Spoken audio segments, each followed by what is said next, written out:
artiste de la satire. Il dénonce les incohérences et l'ironie à la fois. Richard Martineau.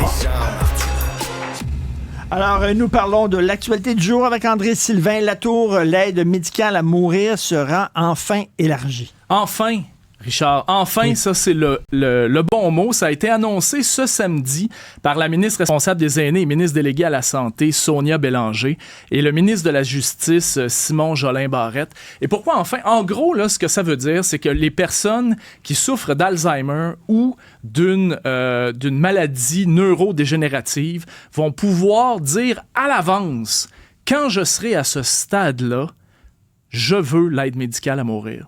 Parce qu'on sait, toi et moi, que quand tu es rendu aussi avancé que ça dans la maladie, tu peux plus prendre la décision. C'est ça, tu n'es plus considéré comme apte à prendre cette décision-là. Exactement, exactement. Donc, c'est toute la question légale, éthique également, du médecin qui va dire, bon, ben écoute, moi, cette madame-là, ce monsieur-là, pas en mesure de prendre la décision. Il y a quelqu'un d'autre qui prend la décision parce que ce que tu dois faire, c'est tu dois mandater quelqu'un qui va prendre la décision à ta place.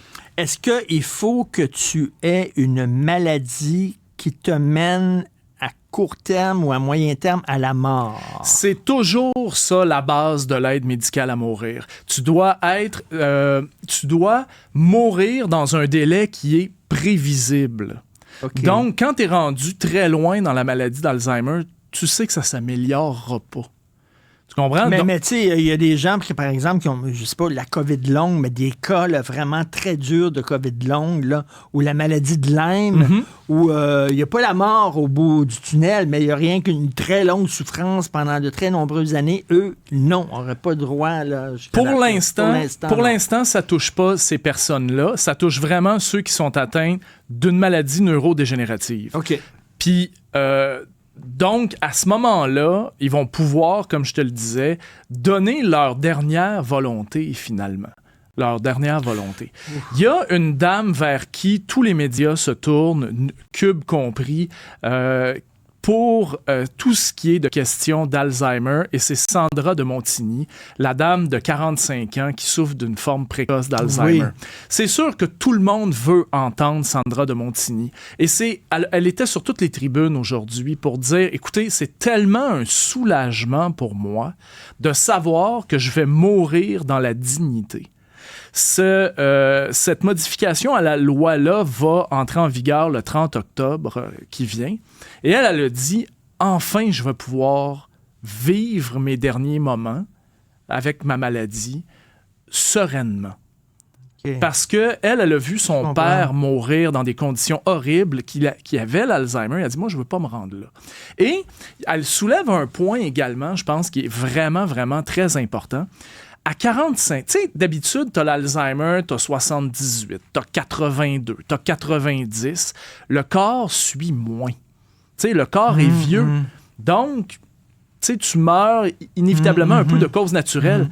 À 45 ans, là, le corps n'est pas prêt de partir. Non. C'est le cerveau qui te lâche. Donc, ça peut durer. Tu peux vivre très longtemps, dans un état où tu ne reconnais plus rien ni personne. Oui. Je me souviens d'avoir croisé une de mes tantes que j'adorais dans un couloir de l'urgence de l'hôpital.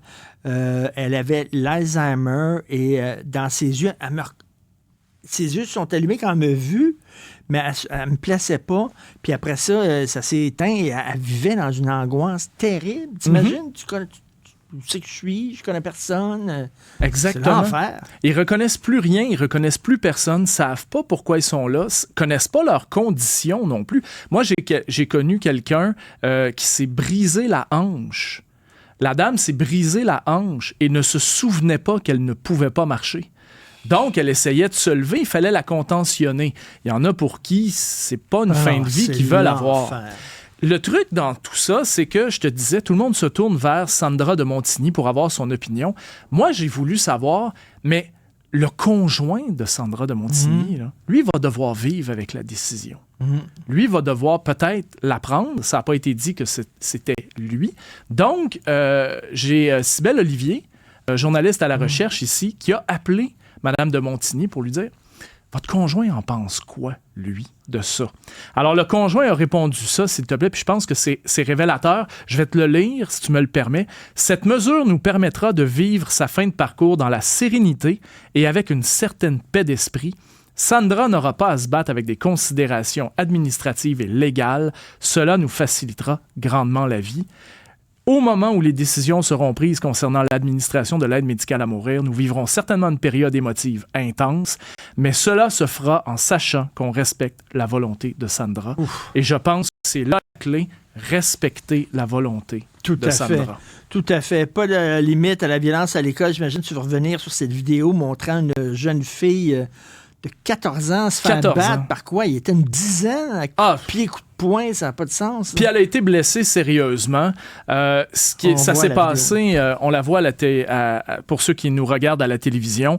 En gros, c'est ce qui se serait passé, c'est que la victime aurait écrit sur un papier le mot laide en faisant référence à une collègue. Et à ce moment-là, ça s'est su. La collègue, je présume, lui a asséné un premier coup. Et là, tout le monde a embarqué.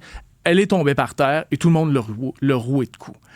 Coup de poing, coup de pied, tout ça, à un point où on n'est même plus capable de distinguer qui frappe. C'est l'effet de meute. Complètement, une violence inouïe. Moi, quand j'étais jeune, il y avait, on se rencontre à 4 heures au rack à bicycle, mais c'était un contre un. Ouais. Tu sais, c'était pas une affaire comme ça, là. Non. Où il était 10 à te sauter dessus. On pouvait se faire encercler. Ouais. Moi, j'ai vu ça aussi au primaire. On se faisait encercler, mais il n'y a personne qui touchait. Là, tout le monde embarque. Et moi, ce qui me fascine là-dedans, c'est que la victime a été suspendue 2 jours. Ça, là. Mais pas eux autres. Ben là, ça vient de tomber, justement. Il y a 3 élèves qui ont été suspendus aussi. J'espère. Ben, la police de Lévis est sur le cas. Moi, j'espère qu'il va y avoir des accusations. Ben oui. Des accusations, parce que, tu sais, à ce moment ici, François Legault demande un plan de discipline à l'école et tout ça à Bernard Drinville. On parle de vous voyez les enseignants, c'est bien aussi, mais ce genre de truc-là... Là, entre eux? Mais si toi et moi, on sort en ce moment, là, puis qu'on va se régler nos comptes au rack à bicycle, là, pas mal sûr que la police va s'en mêler, moi. Non, ça n'a pas de sens.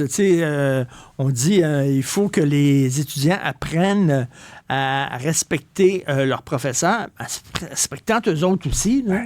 Exactement, c'est la base. Alors, procès pour avoir violé sa femme pendant 10 ans, tu veux revenir là-dessus? Ben oui, très rapidement. Écoute, là, ce qui s'est produit aujourd'hui, c'est que on a entendu les experts parler du profil psychologique de l'homme qui a fait violer sa femme pendant 10 ans. 2 psychologues et 2 psychiatres qui se sont succédés. Dominique Pélicaud ne souffre d'aucun problème mental.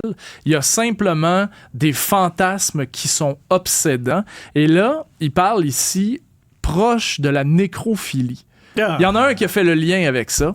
La nécrophilie, pour ceux qui ne sauraient peut-être pas, c'est faire... relation sexuelle avec un cadavre. Avec un cadavre, parce qu'ils disent elle est tellement inerte que ça pourrait effectivement s'apparenter à ça. Et écoute, rapidement, la coroner qui a déposé son rapport dans la mort de la policière de la SQ Maureen Brault. Oui, absolument. Maureen Brault, qui est une policière de la Sûreté du Québec, qui a trouvé la mort le 27 mars 2023. C'est un homme, Isaac Brouillard-Lessard, qui a empoigné un couteau de cuisine. Il était psychotique, c'était connu.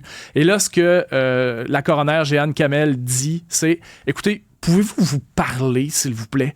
Parce que la famille avait parlé à la police en disant « On a un problème ». Le 811 savait qu'il y avait un problème, mais le 811 dit « Ben oui, mais c'est le secret médical, on peut pas vous le dire ». Donc, les policiers sont arrivés là. Ils savaient pas réellement, totalement, dans quel état d'esprit était cet homme-là. Et ça a donné la mort de l'agente Maureen Brault et du suspect lui-même. Absolument épouvantable. Écoute, il y a une affaire, tu m'as écrit, un important groupe rock va finalement s'arrêter à Montréal. C'est qui? C'est Art.